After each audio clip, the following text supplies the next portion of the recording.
This program is a Warren Steibel production in association with South Carolina ETV.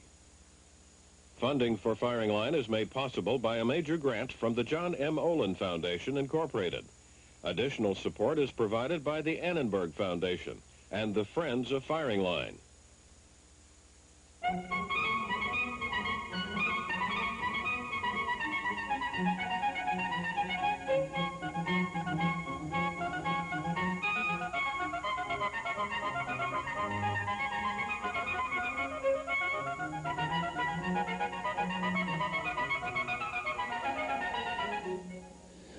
We're here at George Washington University for the second hour to discuss the women's movement and to inquire specifically whether it's going or has gone too far.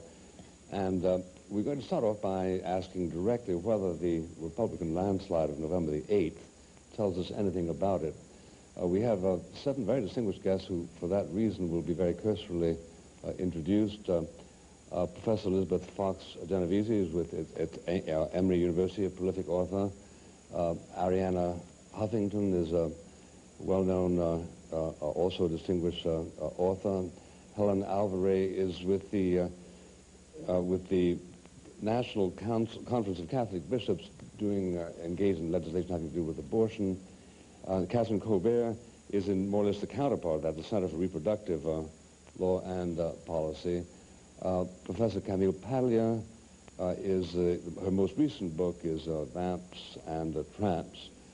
Betty Friedan is the woman who started it all, the author of The Feminine Mystique, and Judge Karen Burstein from Brooklyn is always with us. You're most welcome. Now, I want to ask, is there anything about what happened on November the 8th that points to the women's question? Because if so, I missed it. Mr. Dan. There is no question there was a backlash against women exhibited in the vote. The men voted overwhelmingly for Republicans, and they voted why does that against Democratic women. And the women voted in great majority for the Democrats, but there was a backlash against women. And I think that we can't look at that and find it in the old strategies of women against men, because I think we have to look at what the situation of men is today.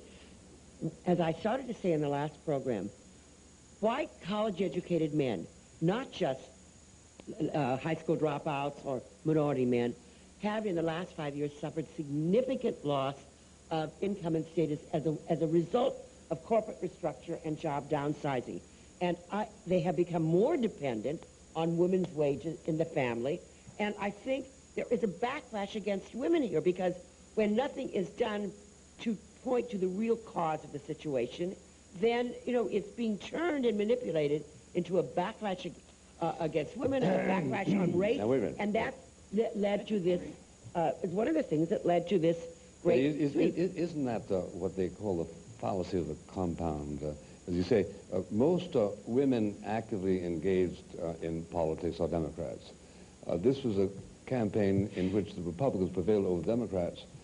Therefore, the vote was anti-women. Right. See, I disagree. I don't think that vote was anti-women. There were women that was clear there was a backlash against women, and I think the backlash against women was also indicated in the voting against the Democratic candidates, or the fury at Clinton. No, if I understand this, you'd be saying this, then I would agree. If the average voter thought that government was getting into their hair, people, and that one aspect of super government is exorbitant demand by women's lobbies, then I would say that's correct. But I don't think of that as anti-women so much as anti-exorbitant. I don't think the last election can be characterized that way at all. I think the last election So you disagree with Betty? I disagree with Betty. I think the last election showed two things. One is I think that it did show a gender breakdown in voting. That is, men overwhelmingly voted Republican, which they hadn't done in the past. But I also think what happened was the issues that women care about were not high enough on the list of priorities for people to focus on those in the election. And therefore, the question of abortion, for example, which was very, very important in the Clinton election and in the election of the great numbers of women in '92, was not a primary issue. When it was, we saw that pro-choice voters... Actually, that would be incorrect. Let me disagree with Kathryn on that. The Susan B. Anthony list, which was as a new political action committee, reported that 6 new pro-life women came in. When the very straightforward question was asked by the Worthland poll, was abortion a factor in your voting? Very simple. Was it a factor? 27% said it was a factor. Of those, 18% were pro-life. So this did reflect something about pro-life women, to put that many. I mean, you usually see the stereotypes of the C-SPAN debates on, say, the Hyde Amendment with regard to Medicaid abortions. You know, it's a bunch of women on one side and Henry Hyde and 10 guys and 1 woman in his side. He's now going to have 6 pro-life women. That is not an accident. That's not a little blip. The fact that pro-lifers turned out and put their people in is the opposite of the trend you were reporting. That really you cannot ignore, and I find it amazing that Betty Friedan analyzes the election in those terms. I mean, really, please wake up, Betty. You know, something very fundamental is happening, and you don't have a clue. There's a fundamental revolution happening that is about people recognizing that in the last 30 years we've spent $5 trillion on welfare, and every single indicator is worse than it was, and therefore we need a fundamental change of direction. That welfare is 3%. Through only 3% of the national. Because really, for your sake, you need to understand what's happening. You're Otherwise, trying to make it. You know, you have no use for women that are not rich like yourself. You have no concern for women that are poor or that are on welfare. Oh, Betty, it's just amazing. I am the only one here who actually ran and lost an election. Arianna was one of your husbands. Yeah, let her complete the point. The other point, Betty, that you really do not understand at all, and this kind of anger that you're expressing here today is really indicative of how totally your misunderstanding of what's happening is that this has been a real election about values and the place of values in our culture, in our country, in the political debate, in our schools. This has been a debate that has introduced the possibility of bringing non-denominational prayer at schools. This has been a major revolution, and you are still talking as though we're living in the 1960s. You know, this is not 1960s. Okay, I would like to say something, since in fact, as I say, I have the direct experience of, you know, having run in a state that was for a very long time Democratic and having lost. And I would like to say that I do not believe that there's simple explanations for what happened. I do believe there's been a secular change in American politics. I think that we saw some of that in this last election. Does it involve the women? What happened? I think that it has to do with people's... It involves women, but it's not that it's tangential. But it isn't that it's anger at women so much. It's anger at the way the world has changed and the insufficiency of our responses to problems that have been so intractable, like welfare, and the sense that maybe people aren't safe in the way they fully expect to be safe. Well, and the notion that the answers being given by those who have been in power are insufficient. Now, I want to tell you something. I think that in some measure, it's true that the answers have been insufficient. I happen to think that the answers offered, Arianna, I must tell you, by Newt Gingrich and people like him, are equally insufficient, and they will be exposed in their poverty over time. But I think that what you need to do is you need to go all the way to the point where we are with Newt Gingrich before you can come to some reasonable place. And I must tell you one other thing. I'm fascinated by what I think of as cognitive dissonance here. There's Newt Gingrich. You talk about values. I really must say this. Here's Newt Gingrich, who says that what he wants to do is restore the primacy of the American family. A man who marries a woman considerably older than him, has children by her, and then decides to discard her because she's insufficiently attractive to allow him to become... wait, in the first place... How do you know that? How do you know? Wait. Have you been in his home? Do you know his home? But we do know one fact that I think you can't avoid. We're not going to do that kind of thing on this program. Well, then let's just talk about this much. Let's talk about the election. Can I say something about this? Yes. I'm sorry, Camille. I really need to answer this because this is typical. How do I know of what's this? happening. This is typical of the character assassination of liberals who are not we're not going to go into to private look life. at We what's don't know. happening. You have lost the war of the ideas. floor. You have lost the war of policy, and now you're doing character assassination. No. Arianna, what I'm saying is, please let me just say this one thing, because it isn't about Newt Gingrich. What I'm saying is that it is I'm just trying to demonstrate how complicated these matters are. What I'm saying to you is, no matter what you say, as your view of things. The truth is that people live inside of their views. They also live their lives. And their lives are frequently in some kind of conflict. Can we get back to politics? Just a minute. Okay, I mean, I think you're on a rant right now, and you're proving to everybody what's wrong with Camille, the feminist movement right now. Let me just say, please. You are really, you are. Can I just finish one like sentence? stream of consciousness. You're exposing yourself. All I want to say. Thank you. You're wounding feminism with every word you speak right now. All right, let me say something. For years I've been warning. Given one sentence. For years, you have been saying a lot of. For years, I've been warning that there's going to be a movement to the right in this country. Okay, because of the failure of progressive politics. I speak as a Clinton Democrat. I speak as someone committed to progressive 60s principles. But there's been a collapse in the last 20 years of liberalism in America. There's a spiritual poverty. Okay, at the heart of progressive values. That leftism should be about the people. That's how it began 150 years ago. But what's happened in this country is there is now a white upper middle class elite, okay, which claims to speak for leftist politics, which is completely removed, okay, from the everyday life of women. Betty Friedan began by speaking about the problems of ordinary women. We must move back in that direction and get out of this kind of master race mentality of so many of these career politicians of the cultural elite who espouse feminist principles. But do the women that Betty Friedan set out to liberate still suffer from the problems that she pointed to? Well, or is that last year's war? Speak for them, okay? The ordinary woman, okay, has no sense of identification, okay, when Patricia Ireland speaks or Gloria Steinem speaks any longer, right? And I believe that all people who espouse progressive values must go back to looking at the ordinary lives of women who love men, okay? And I speak as I want to say something. I speak as a lesbian, okay? Most women love men. Most women are religious, okay? And it appears, and I speak as an atheist, okay? I think there has been too much of neglect. There has been a kind of stereotyping of religious belief in this country. There is a pernicious anti-Catholic, and I speak as an ex-Catholic, pernicious anti-Catholicism, and a lot of the pro-abortion rhetoric that goes on. And again, I speak from the position of abortion advocacy, okay? And so I'm saying the left has a lot to atone for. It is the left and the failures of the left that produced this election. I think I wanted to offer to my way of thinking is it's not in the same words, but it's a similar concept. I referred to it once before, which is I think that although there are some empirical results of feminism, the reason I criticize it is in part because of all it could have been and was not, but also because of some very substantial problem at its core, which is what Camille is talking about, which is a notion of freedom that is out of control, freedom without responsibility, freedom that does not address the average woman who is working with children. It is a notion of freedom that in the end, when it has no limits and it has no discipline, is out of control. And it hurts the person who exercises it. It's an individualism, as Professor Genovese has referred to before, that eventually hurts the person and lets the common good go to hell. Kathryn? I think the original question of the show is, has the women's movement gone too far? And I think the answer is we haven't gone far enough. There is real injustice continuing to exist in this nation as a result of gender discrimination. There are women who suffer because they do not have equal opportunity with men in a variety. Give us an example. 55% of the college population is female. Women on average earn 75% of what men earn. No, okay, we have closed the gap. It used to be 59%. Now it's somewhere between 71 and 75%.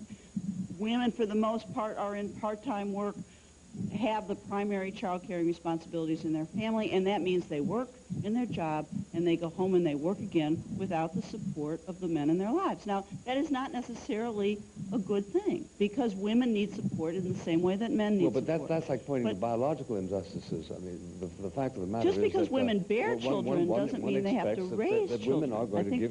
wait a minute. We can't both talk at the same time. We could. We simply assume that women, to the extent that they choose to be mothers, are going to exercise corresponding responsibilities. No. What I'm saying is... Why is this gender abusive? Because what I'm saying is, as Helen said, when women develop rights, they also have responsibilities, and that's true for men as well. And I think what's happened is there's a continual blame that as we obtained rights, and were therefore also obligated to be responsible, men have not correspondingly joined the responsibility. I want to standing break here. I want to say...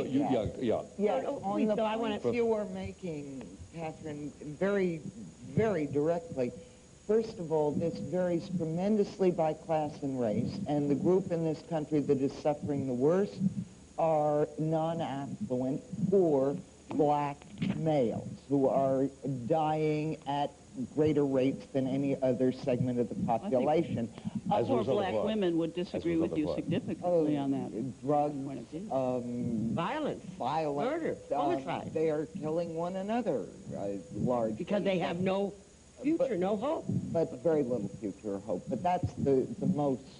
And I think, I think the women's movement has something to say about the level of violence in this society, and there's much too much. Yeah, no, I didn't get a chance to finish. In a certain sense... Oh, you didn't? I'm sorry. In a certain sense, gender warfare, the war between the sexes, any of this woman versus man stuff, is diversionary at this time.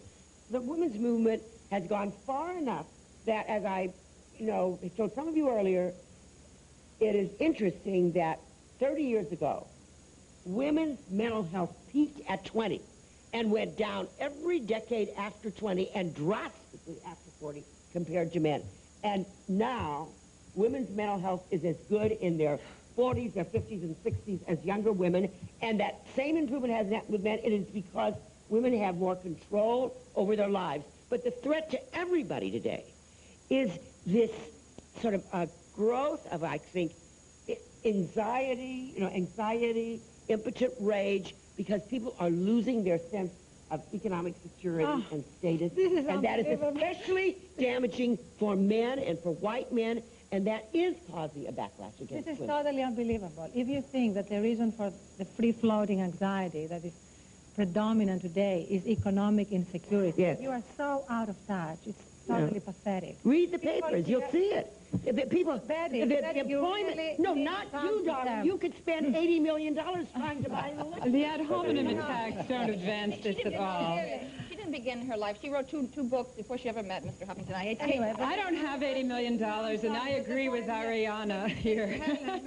Helen, what is very interesting about this is the level of anger directed at me.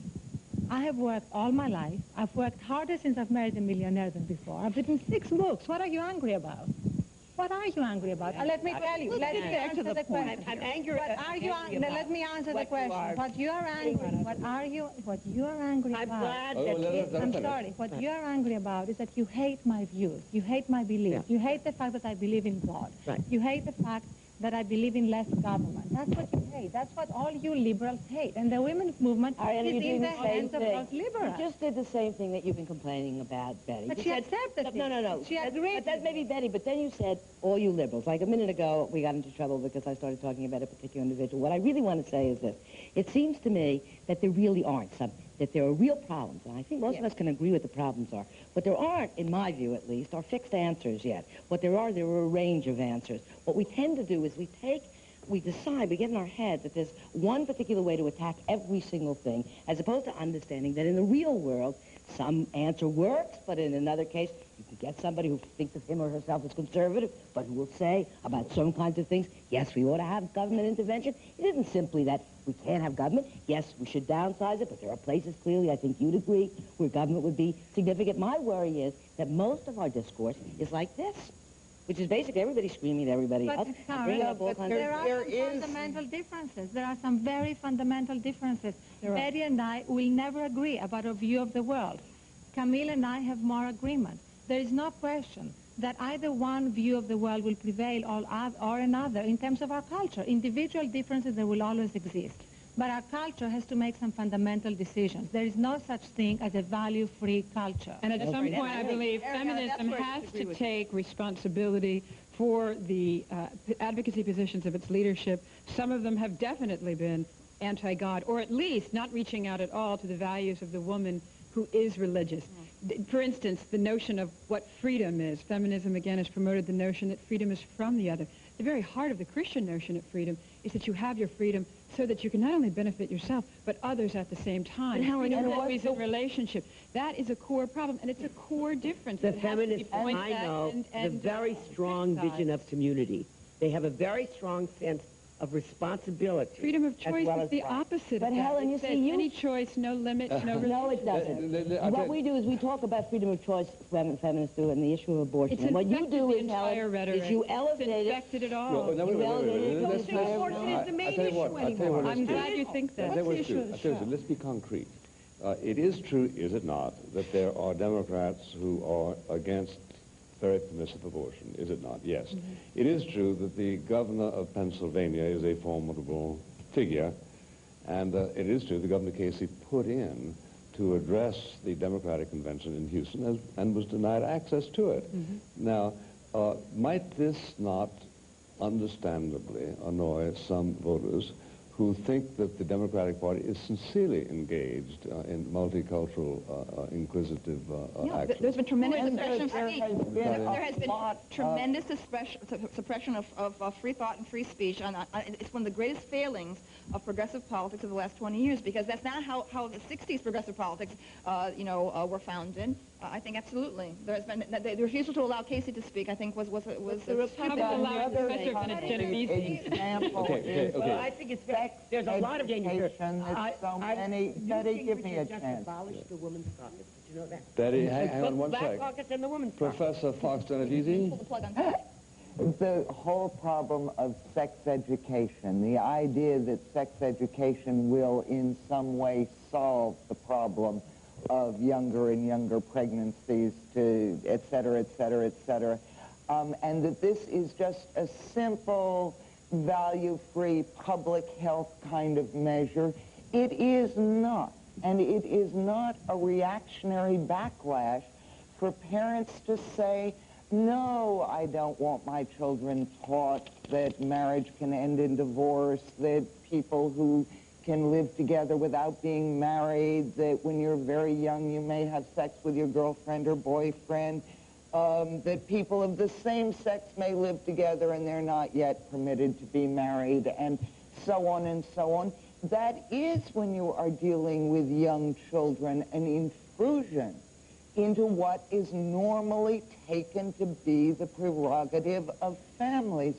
And when families fail, the question is, but in the concept, value-free. of course it isn't, and that's, I think, exactly the point. The very women, Kathryn, Just let me the finish. very minority women, poor women that Betty Friedan claims I do not understand, are the very women who are fighting the rainbow curriculum, the very women who are fighting Heather has two mommies. And they're the very women who have totally nothing to do with the women's movement. They do not understand. But let me say something. I think sex education, I advocate sex education. I think the only way that we are going to move to a society where women can make choices about their childbearing is that they have to have information. And they have to have a full range of information. And that sex education has to include values, because we have to give girls... Are you in favor of including abstinence? Absolutely. Because that's one option. And we have to do more than that. We have to give girls the ability to say no, because they have other choices in their lives. Okay? I don't disagree with including values. The point is that most people oppose sex education because they think people ought not get information. They want to gag the information. They want to keep it away from young kids. And I don't think that's why most people oppose it. We're not in a position, the church, of opposing it, rather just wanting to make sure that sex is not sex as plumbing. It is sex that introduces values. I think a lot of people are concerned when it's in the hands of the state, and that it has been influenced by some of the, perhaps the worst principles of the feminist movement, which again talk about sexual freedom as the core of all freedoms, and freedom in sexuality as unlimited. I think people are very upset when that becomes an agenda of the state, taking over that responsibility from the parents. I mean, the women's movement has infected that rhetoric. That's what I've been trying to get at all along, with the statement that the core problem of freedom as if there is no natural law, freedom as if there are no limits, freedom as if every action you make isn't making that bed you're going to have to sleep in, is the kind of freedom that that is unfortunately been promoted by feminism. Helen, you know, every infected time these other This is really debates. true. As a teacher of 23 years, I have to say it is really true, okay, that a lot of white, upper-middle-class activists have treated the schools as simply a place for them to, by an act of cultural imperialism, to force their secular views down the throats of the working class. And again, I'm speaking as someone whose family wasn't an immigrant and so on. I believe that sex education should be optional, and that the parents should have the right to choose whether the child goes to sex education or not. Well, we better not use the term right to choose, however, because that will then infect the entire debate, and we will get to the point where nobody believes in values again.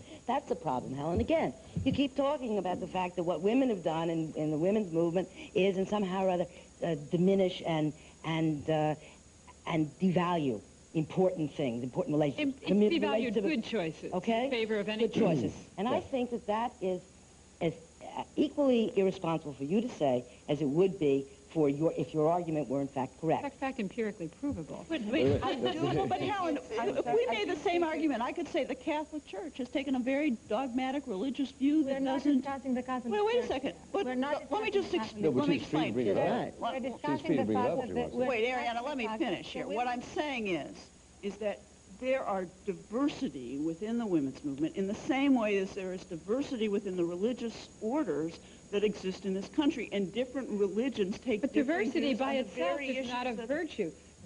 I think it is. I think Individual diversity is people a virtue. ought Yes, all I to be do. tolerated. That diversity is good. I think the diversity you're talking about is tolerating. Yes, What about tolerating in a affirmed good in their sense. personhood? Absolutely. What I think that Kathryn is talking about, however, is that diversity of ideas is always good. Some ideas are bad.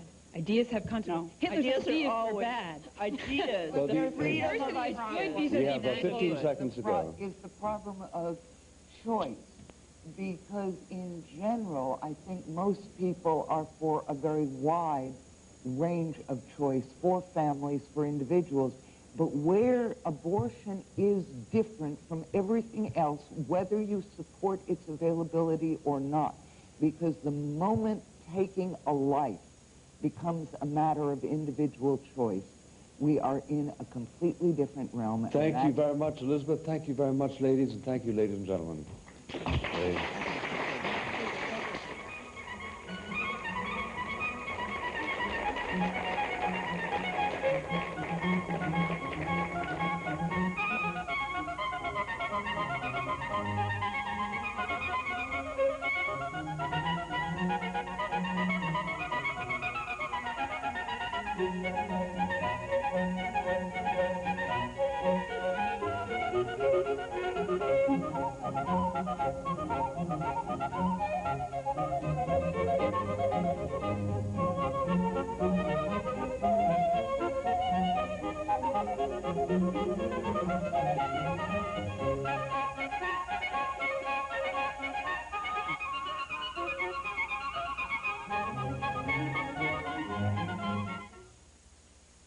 This program was a Warren Steibel production in association with South Carolina ETV. Funding for Firing Line was made possible by a major grant from the John M. Olin Foundation.